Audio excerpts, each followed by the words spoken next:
Shifting focus now to the Israel-Hamas war, there is a sudden shift in U.S. stance on Israel's bombings in Gaza. U.S. National Security Advisor Jake Sullivan, during his visit to Tel Aviv, said that the United States wants to see results on Israel's intent to avoid civilian casualties in Gaza. His visit came amid tensions between Israel and the United States over President Biden's comments, where he accused Israel of indiscriminate bombings in Gaza.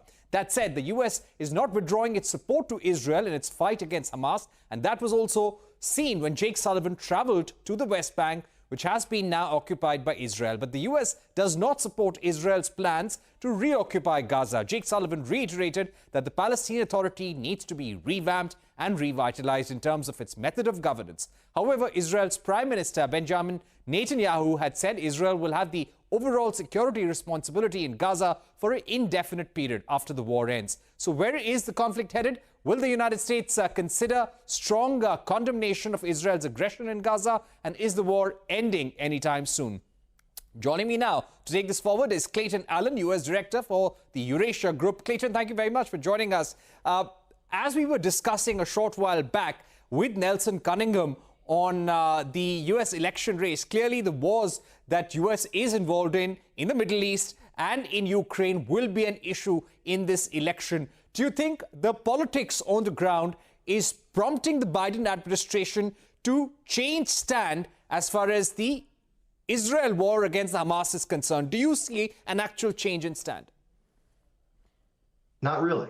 I believe that the domestic politics here in the U.S. are pushing the Biden administration to do exactly the things you just talked about. Publicly call for greater sort of caution in offensive operations in Gaza. Certainly, it's led to the U.S. pressuring Israel to roll back a lot of its air operations over concerns that those are overly damaging to civilian populations. But what you're not seeing a change in is the baseline level of U.S. military support.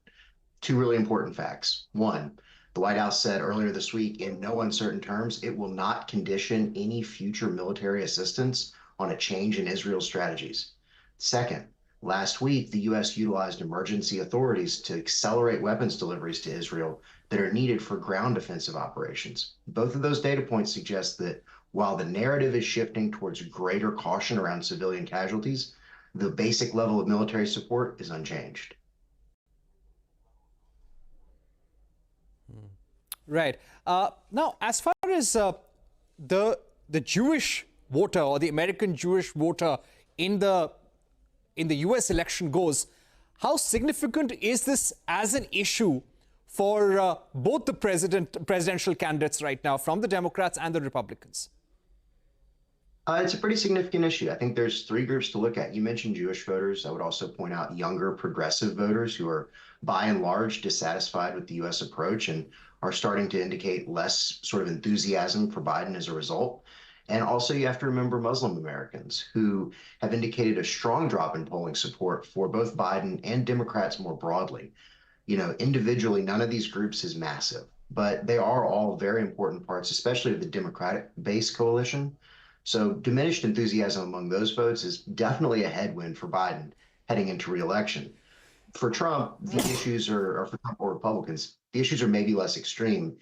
There's not really any suggestion that they're losing support or really seeing any shift in support over the U.S. position. Right. Just to ask you about the recent budget that has been approved by the House, how do you see this defense budget that has been cleared, and what does this indicate about U.S. support for Ukraine and for Israel? Sure. So just to be clear, this is not a budget. It's just an authorization document. So government funding is still very much an open question that'll be decided next year. What the NDAA tells us, the Defense Authorization Act tells us, is the U.S. is by and large going to maintain its current commitments. There's a focus on rebuilding defense infrastructure here in the U.S. to expand assistance potentially to Ukraine in the future.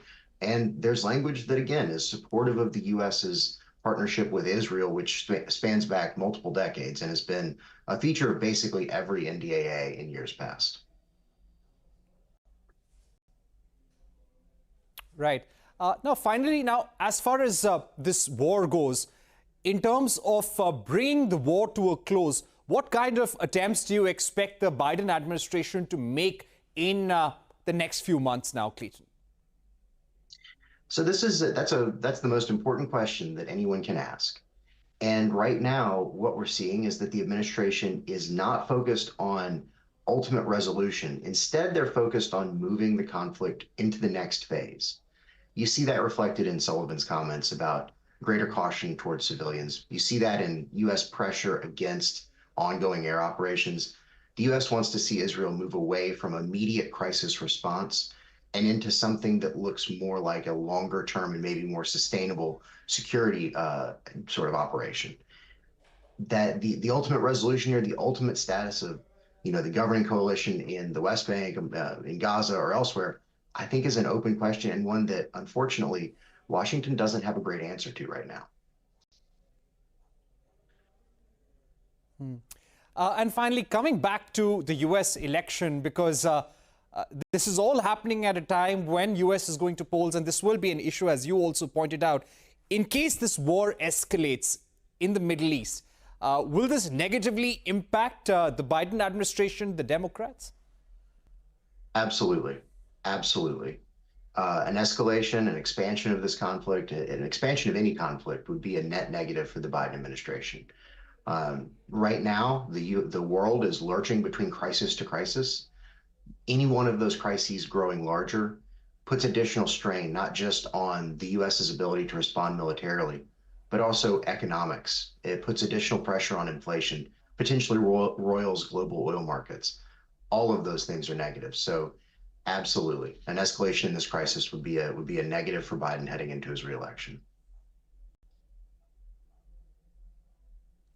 All right, Clayton Allen, thank you very much for joining us, giving us your view on the Israel-Hamas war and how the U.S. support for Israel will continue, and that is not being questioned at all. Thank you very much, Clayton. With that, it's a wrap on this edition of Global Eye. News continues on CNBC-TV18. Stay tuned.